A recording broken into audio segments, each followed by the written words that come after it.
Digital Foundry's being Digital Foundry again. What it do, bruh? Talk of the town, Nintendo, Doc Trey, still holding it down, still make the best games, and you know this, bro. It's the truth. You don't like it, you can have that seat though. The thing is, though, is it's like, I think on PS5, Xbox, whatever, you could actually do some nice improvements there. And we've actually seen Rockstar implement some major improvements into their engine, right? With like GTA 5, even going so far as to adding like ray tracing features, which is pretty nuts, actually. It's conceivable that could be done for Red Dead. I don't know. Maybe, maybe not. Hard to say. But the chance is there.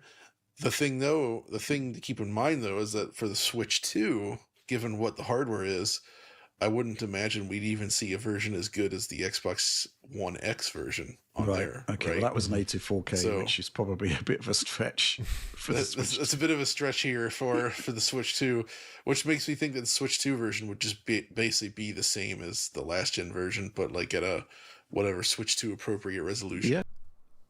So these guys truly have not learned their lesson. So as you guys know, there's a big rumor / leak that Red Dead Redemption 2 will be remastered and re-released for Nintendo Switch 2, PlayStation 5, and Xbox Series S and X. And apparently that announcement and release could be coming soon. So Digital Foundry touched upon this rumor and the validity of this rumor, which is very high, and decided to talk about its potential performance and, updates on this version of the game.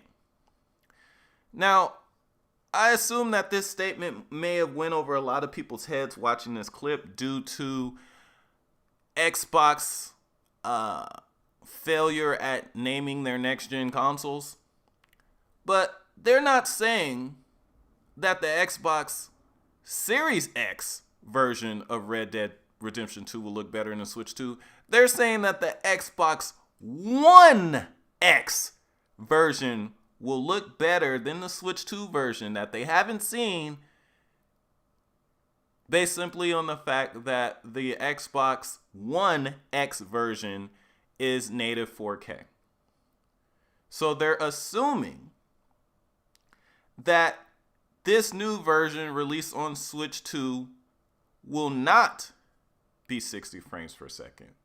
They're assuming that this improved version, if it has improved features such as ray tracing, those features will skip the Nintendo Switch 2 version.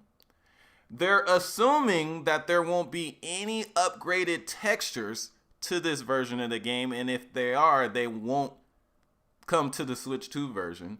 They're assuming that there won't be any kind of improved lighting. They're assuming that there won't be any improved draw distance. They're assuming that any update over the last gen version will skip the Nintendo Switch 2 version, just because reasons. It seems that after all of these games that have come to the Switch 2 that they were wrong about, especially Star Wars Outlaws, that they would have learned their lesson by now, but apparently not. Now, one thing that they did say that I wholeheartedly agree with is that even if there weren't any of these improvements, and they just ported the straight last gen version to the Switch 2, it would still be a great looking game because the game still looks good to this day. However, assuming that any and all improvements that would come to this this new version of the game will all miss Switch 2, given what has already happened with the Switch 2 since it's been out, is highly ignorant. But, hey, gotta get those clicks. Let me know what you guys think in the comments section. I feel a seat in the future. Red Seat Redemption. 2. Let me know what you guys think in the comment section.